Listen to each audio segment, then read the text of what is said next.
hang on. This is what happens again when we are going live. We've got to shut audio off on the computer. Good evening. It's Monday night. Thank you for listening to that twice and a half, or was it once and a half? I'm not even sure. We are here tonight with the one and only Mike Walter. Good evening, Wow. Mike. Thank you, John. I love that intro. How are you? I am great. I'm excited. I've been looking forward to this. I hate to say it. We were camping this weekend, and I was looking forward to the Monday night chat time. Well, that's all right. Camping with the family, huh? It was. We were out camping with the family, but there's always something when you can sit down and you can chat with some good friends that you don't get to see that often. You don't get to talk to that often, and Right. That's what makes these Monday nights kind of fun and special, is to be able to spend Very time cool. with those people that you really have grown to love in the DJ industry. So Yeah. Yeah. Very cool. So, John, I asked you before we went on air, and so I know your answer to this question is going to be yes. I think it would be appropriate if we began with a moment of silence for the victims in Orlando. And I think it's the right thing to do. You're okay with that? Yep, let's do it. All right.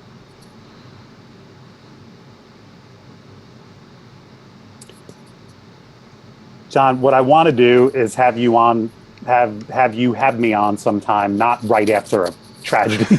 Can we work that out, please? Yeah, I think The last time I was on with you, Prince had just passed away, which actually was an impromptu thing, and I will be forever indebted to you for allowing that to happen. But so Prince passes away, I'm on with you.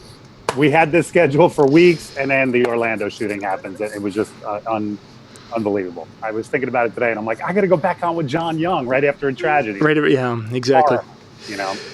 And there's all sorts of angles we could talk about with what happened in Orlando, specifically how DJs could handle it. And maybe if we have a little time at the end, we could talk about that a little bit, because we want to get onto our topic. Yes. But Yeah. there's just a ton of things, and I've been fielding questions today from younger DJs. That's probably one of the coolest things about what I do now is the number of, and you have people reaching out to you all the time also, Mike. Yeah.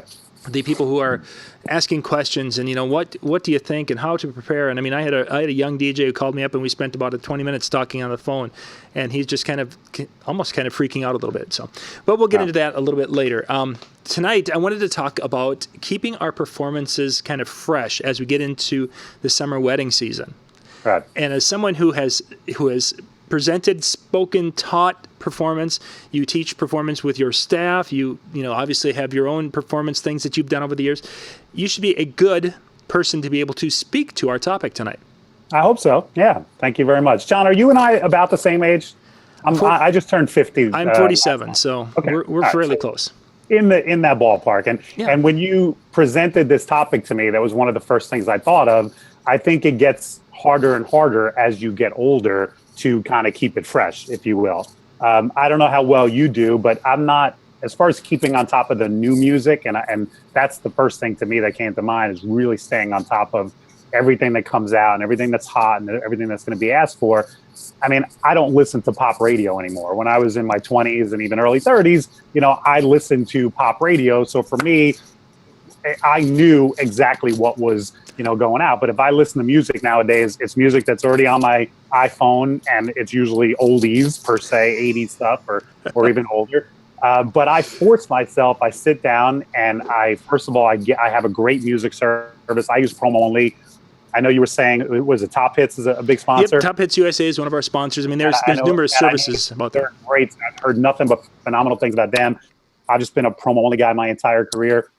I force myself to sit down and listen to the new releases as they come out and get to know the songs and put them in different folders and say, this will be a great dance track. I think this will be a great slow song. This will be, blah, blah, blah. And then I spend time weekly, especially when I have a gig, looking at the Billboard charts and understanding what I might get asked for this weekend and previewing it and listening to it and understanding. So if somebody asks me for the hot new track, I'm not going, Panda? I never heard of Panda. I'm going, sure, boom. I've got it. I've got a remix of it. I know how to beat it in. So I think that's a big thing. And again, it's something that's harder and harder to do as you get older, because it's just not naturally, maybe with your kids, you might be on top of the new music more than I am without children, but it's not something I listen to until I force myself to listen to it and stay on top of the new music, And that's a good point that you mentioned with the kids. Now, and for those of you out there who have teens, I've got 3 teenage boys. I find that they actually don't listen to new music or as far as pop music. They're listening to something in their own little world, what we'll call it, for lack of a better way to describe it. For those of you who have teenagers, what do your kids listen to pop music, or are they listening to their own type of music? You know, What do you mean? I don't know what you mean by that. What do you mean by music? my oldest one is really into EDM. Okay. And that's basically his world. My second is But there's some bleed over. We need to be on top of the EDM. I mean, not. Oh, yeah. I mean, I do weddings for the most part. I don't need to be on top of the really deep tracks, but a lot of EDM bleeds into stuff that I'm going to be asked for at weddings. So you can send your teen to me for a little while and turn me on to some of the EDM tracks. Yeah, and that's you can summer camp in New Jersey if you'd like. Yeah. But yeah, you've got that. And then my second is he's into actually making and performing his own thing. So I'm going to say more into almost instrumental classical, probably a Scott Bradley type. If you guys have Postmodern Jukebox, I believe is Scott. He's into that type of a feel, which is fabulous to listen to. It's like, wow, this kid's really. So it's. I don't have anyone who's listening to the top 40 station like you and I grew up doing in our house. It's like weird. So are you conscious about it, especially right before you have an event? Do you brush up? You even do some school dances, I think you were telling me. Correct. So Yeah. You do a school dance. You have to really be in the know. And it's John, it's one thing to have the music on your hard drive. That's great. It's a first step. But if you're going to mix that music and play it, you need to know it. You can't just go type in and go, oh yeah, I got that song. Well, where do you think it's going to work? You have to have really understood that music before you drop it on the crowd, For sure. And there's different resources you mentioned with the different lists and such. Promo Only has, because I do music videos, they have their weekly picks that Nick Hahn has put together from Promo. But there's different things out there the different charts and the releases. I mean, one of my favorites is with Top Hits USA. They have a recurrent disc that comes out every 2 months that had basically the top 10 songs, the songs that hit the top 10 during that period of time. Resources like that. There's charts out there that you can look at there's the pop or CHR current hit radio, the charts, that's your top 40, but there's the hot adult contemporary, which is kind of an interesting beast because it's not the mom station, but it's playing kind of the hot things that were popular about 6 months ago. Right. So there's resources out there. And then we go ask Jimmy Spin on our chat board, say, hey, Jimmy, what's hot? And Jimmy hooks there us you up. go. Well, and you know what? That's one of my notes for preparation for tonight. I think it's great to work with young DJs. I mean, I've got a number of 20-somethings on staff, and that's a great resource. We tap their knowledge and their experience because they have their finger on the pulse a lot more than I do. For sure. Something that they're still enjoying. They're going out to clubs still and they really love that music. So I love having some 20-somethings on staff. It not only keeps me young, but I think it keeps me in the loop of what I'm going to get asked for, at next week's wedding. Great. Yep. And I've got a few DJs in the area who are doing a lot more teen dances than I, and we get together and we'll chat and say, hey, what was hot this past, what was the one that made the kids go, ah? Yeah, right. And they're like, yeah, it was Vanilla Ice. Right. Okay. Well, you know what? That's good to know too. I mean, it's good to know. Like when My Boo had that resurgence. Yes. Who could have seen that coming? I mean, that wasn't even a good song when it was out 20 years ago. I barely remember playing that song when it was out. And then all of a sudden, because somebody made a silly video on YouTube and it went viral. And the next thing you knew, you were getting asked for it. And not only just asked for it, like there were a couple of weddings in the last few weeks where I played it even though I wasn't asked for it, and it went over. So again, I had that knowledge. Somebody had informed me that this was going to be, a resurgent song, and I was able to drop it on the right crowds, and it worked. So you really kind of have to stay on top of that stuff. The interesting, I was reading when I first was getting requests for it and such, I had read a spot where an expert was saying, and they went and they used this classic club hit from the 90s, and it's like, that wasn't a classic club. I don't think it ever was. I don't think it was. I think it's just something that was I know there. You can't do this with digital, but it's almost like you got to go, like dust it off and go, I never played this exactly. song, It's like, let me take the shrink wrap off. It's right. Yeah, exactly. Yeah. So, Michael, let's take a couple minute break here. We got a couple of sponsors, and then when I get back, let's talk about we've talked a little about music. Now let's go into doing as far as some of our performance, because I know in your training you do a lot of different things with crowd motivating activities and songs, and let's kind of talk a little bit about how we can keep those fresh when it comes to our events. Great. Okay.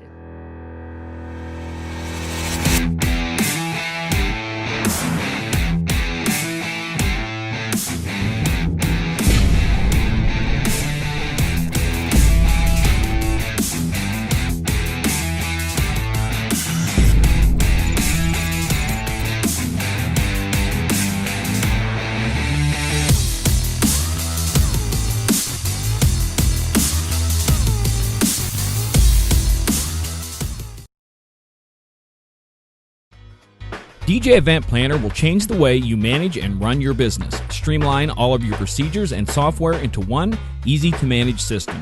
DJ Event Planner, the ultimate online planning tool. So a couple of our sponsors for summer 2016, Electro Voice with the EKX speakers. In June, they have a discount on those. If you are looking to get in some speakers, you definitely want to check that out. And of course, DJ Event Planner, which is one of the online planning tools that a lot of us in the industry use. Troy and the crew do a fabulous job. That they do. Okay. That they do. Let's talk a little bit about performance. But before we jump into that, Mike, one of the things that was probably the most difficult for me to learn as a wedding DJ, when I went from the bar, which it seemed like the bar, I saw the same people over and over again. I went to weddings, and all of a sudden I was running into people who I, first off, didn't see all the time, but many times I had people who were hiring me because they saw what I did at Billy and Susie's wedding, and they loved it so much they wanted me to do the exact same thing at their wedding. I'm sure you've had the same thing. So for my idea from the bar was to keep it fresh, was to change my show up week after week after week.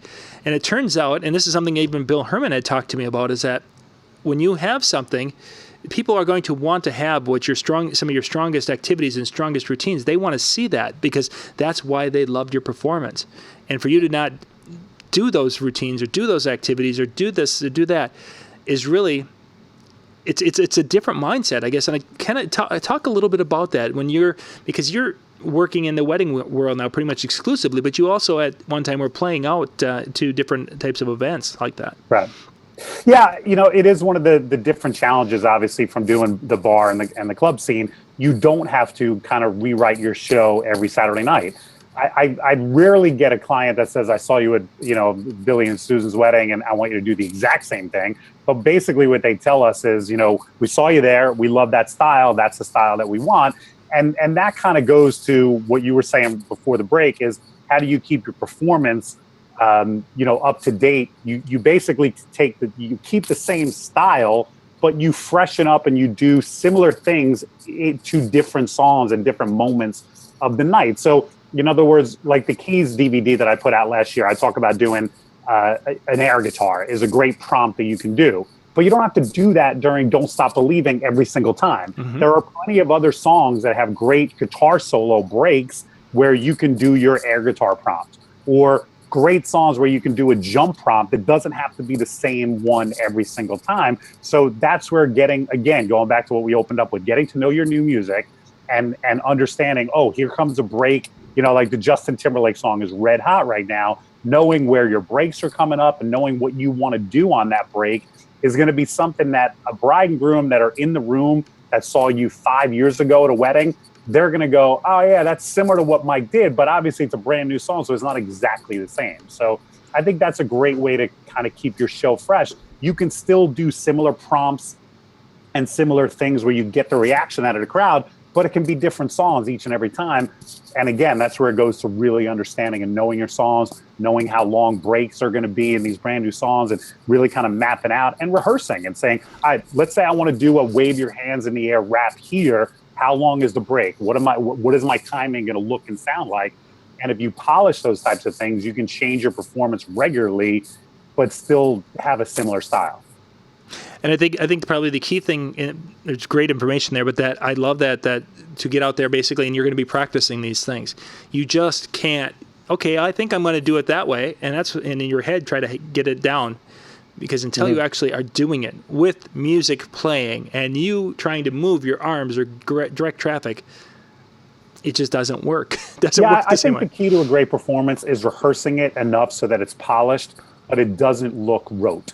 It still looks a little spontaneous, and it still looks, you keep the enthusiasm and the spontaneity in it, but you've done it often enough that this is going to work. And then you approach it with confidence, but it's not completely brand new, and you're like, I hope this works here. You've done it often enough so that what you're about to say is going to fit into that song. And I think when Penn Jillette talked last year, and he talked about doing something so many times that his body basically could do whatever the task was. So then his mind could be doing different things. And sometimes he mentions that he's watching the crowd sometimes, but he's able to use that and do some things and make it look different and exciting and act and interact in such a way. I think that was I thought such that was a great very, advice. very powerful thing that he said, and yeah, I thought that whole interview with Penn Jillette was great last year. But you're right, there was a very powerful thing where he basically gave us permission to do stuff over and over and over again, and not only permission, but he encouraged it. He basically said that's the sign of a great performance is when you can be in the moment doing what you're doing and thinking about the grocery list. Yeah. That shows that you have done this so often that you are a fine-tuned machine, and so that you can do it with this side of your brain, and this side of the brain can be thinking about the conversation you have to have later with your wife, or oh, I forgot to fill the gas on the way here. That's when you really know your performance. Yeah, for sure. I think that's a great. That was one of my biggest takeaways from last year's show, for sure. Yeah. So we've talked a little bit about music and such, and we've talked about changing some of our things. How often would you, when it gets into that changing of those different little things in your show, how often would you do it? Would you basically, as you're coming into 2016, would you say, okay, last year I did the things that Don't Stop Believing. Now I'm going to do an air guitar thing with this song, and would you change it for a season? Not really. How would you handle that? What I try to do is just find new songs that work in, for jump things and for wave your hands, and I find similar songs. But to me, it's not like I go, okay, this season I'm going to do it to this song, and then starting in May I'm going to do it to this song. It's just I kind of have more than one song, and I rotate through. And then, of course, you embrace the new music when it comes out. I mean, a couple years ago when Fireball came out by Pitbull, there's that breakdown in Fireball. Was taking it down, taking it down. And that was a great moment to get the crowd like going down, and then you build it up, and it's just this great tension release where you come out of that and he explodes back into the beat. That was I heard that song, knew the break would work that way, so I adopted it. Now, do I still do that every weekend? No, because that song isn't as hot as it was a couple years ago. But when I break Fireball out now, I'll often do that during the bit because it worked when it was red hot, so it'll still work now, That's an interesting song that you bring up, Fireball, because that's something that I have not had on my radar for play or for requests. And now this summer, I think I've got it requested for 5 different weddings. Is that right? Yeah. And it's so funny you mentioned videos a little bit, Earl. Do you do a lot of work with videos? Exclusive videos at weddings. Fireball is one of the few Pitbull songs that you can actually play the video of. And videos are softcore porn, and they're just not appropriate. But Fireball, it's that black and white, and they're kind of almost like can dancers. And believe me, the women are still sexy, but it's not like, bikinis on the boat where it's like, I just can't show this at a wedding. You know what I mean? For sure. So I love that song, but also when I use the HD TVs, that's one of the videos where I'm like, oh, I can finally play a Pitbull video because it's one of the few that going to send the guys running out of the room. That's funny. Yeah, that's my next task is to go and preview a few of the upcoming summer. This upcoming weekend, everything's cool, but there's a couple this summer. It's like I haven't played that song. I've heard that request, but I've never had it requested at a school. When I talk about previewing music, that's also part of my job too. Is I preview all the videos that come out. And 90% of them nowadays are put them in the inappropriate file. Can't do it, but every once in a while you see a gem like the new Justin Timberlake, where you're like, not only is it a great catchy song, but the video is completely appropriate. The video is cool, so boom, that goes right. Just like Uptown Funk a couple years ago. Uptown Funk, not only was it a great song, but the video was awesome. There was nothing filthy, dirty, inappropriate about it, so that went right into the must-play video. Yeah. Mike, we're going to take another little break here, and we got a couple more sponsors. We got Color Key LED, Top Hits USA, and Blizzard Lighting coming at you.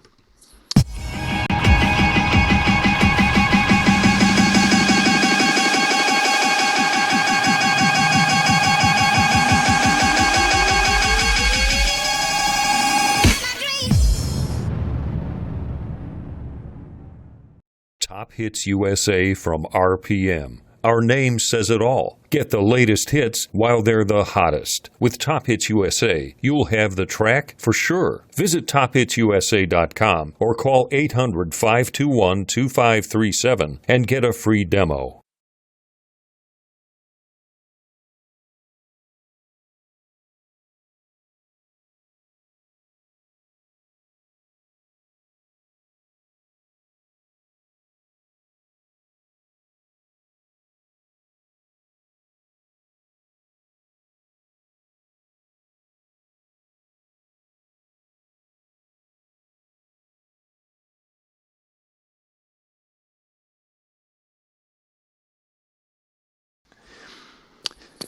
Now, Mike, for those who are out there watching, a lot of you are talking music out there in the chat room. That's great. By the way, if you're watching this on Facebook, I'm not able to watch that chat tonight, so we're over on the YouTube video, which the link is up in the area down the top.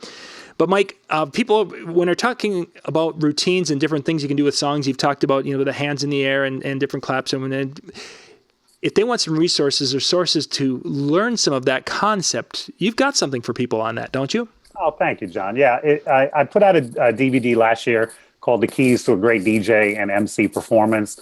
And actually about a year ago, because I released it at Arm DJs. So I guess it was just a year ago that it's been out. And I've gotten really, really good positive feedback about it. And so, yeah, if you're interested, you go to my website, djmikewalter.com, and look for The Keys DVD and pick it up. And I think you'll be really happy. I think there's a lot of good routines and concepts and things to help your performance. And that was one of the things that I wanted to add today in this conversation. I think it's really a key, to use that term again, to focus on the weakest part of your performance.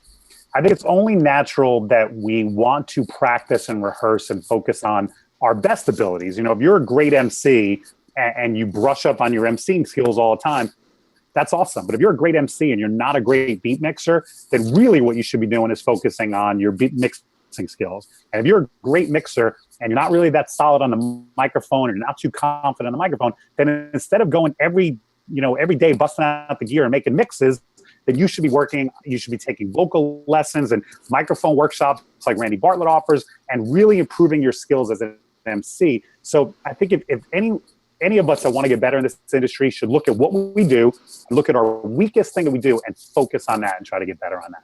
For sure. I think one of the little hidden ideas when you want to become a better MC or a better communicator or a better vocal presenter that people kind of sometimes overlook is that public libraries, especially in the summertime, will have times where they will have adults come in and read to the kids after. And that is something that I've had DJs in the past do, is to go to either their local school or to the public library and read to children, because there's nothing that's going to bring you out of your shell and to be able to help you to control this group of little ones and read to them. So I've got to be able to my vocal has to be pleasant. I've got to be able to enunciate clearly. I have to be able to capture the attention and to be animated enough for these kids to stick with me. Yeah, I was going to say, I'm sure when you read to children, it's not just reading. You actually have to perform and animate what you're reading, or else these kids are going to get bored quickly and start running around all over the library. So yeah, I'm sure part of that becomes a perforance, which, wow, what a great idea, John. I never thought about that. Yeah, that's something that... If only I liked children, then I would go to the library and do that. But well, you've got it's all, and that's just part of what you can do to get better. I mean, as you were saying, Randy has a wonderful seminar that he talks about a lot of things, and we got to say something nice about Randy, because when he was on, he said something nice about you. So, oh, did he really? Yeah, I think he said. I must have been struck in the head that day. I think he said that nice about me. Yeah, I don't remember what it was exactly. It was a baseball thing, I'm sure. Right. I'm sure. Yeah. Oh, good stuff. Mike, thank you very much for your time tonight. Website one more time if people would like to check out your different training, because you've got a few things out there. djmikewalter.com. And I've got that link in the description down below. I think I also put it in the chat so you guys can check that out. We've got about 2 or 3 minutes left before we switch. We're going to be switching shows. The link for the second show is in the description down below. You guys can click that in a couple of minutes. I want to spend 2 minutes when you have a staff member. If you have a staff member coming in and says, geez, what happens if I would have been the DJ at a situation like that? What kind of advice can a person give? I don't know if there's any advice or preparation for anything like that, but the DJ who was playing in the club, I think his name was Ron Rivera. Did I see his name correctly? I think so. I'm sorry if I got that wrong. I read one news report this morning, and from the news report I read, he was literally pulling people into his booth. Yeah. Save them. And I thought, I mean, the guy's a hero. And I would like to think that I would have been just as brave and just as quick thinking in that moment. I hope I would have been. I hope any of us would have been. But yeah, I don't know that there's anything you can do to prepare for that type of tragedy. And God willing, none of us are ever in it. Yeah. And I think I remember when the Paris shooting happened in a concert. Bono said that he was affected by it more than any other shootings because it it hit close to home. It was a live music performance type of venue. And he said, this is where any of us could have been playing. And I think most DJs, when they heard the news over the weekend, felt the same thing. This could have been, when you hear about a shooting on an Army base or at a school or whatever, you're affected by it. But when it happens at a place where you might have been working, it strikes even closer to home than usual. And I just think that's why this one hit us all in the DJ industry just a little bit harder, because we all put ourselves in that spot and said, that could have been us spinning in that booth. And then all of a sudden the guns start blazing, and hopefully you'd think as quickly as this guy. Yeah, for sure. Yeah. Mike, we need to jump along. Jason's going to be with us in just a couple of minutes. I've just put the link to the second show in the chat on YouTube, so you guys can click that. We'll be back in about 2 minutes with Jason Jones talking about motivation in business. John, I'm on with you in August. No tragedies beforehand, okay? It's going to be nothing but good news before that, please. It's going to be good news, and it's going to be our DJ Expo recap. I'm looking forward to that. Our recap, the week after the Expo. Awesome. Great seeing you, John. All right, thanks, Mike. Take it easy.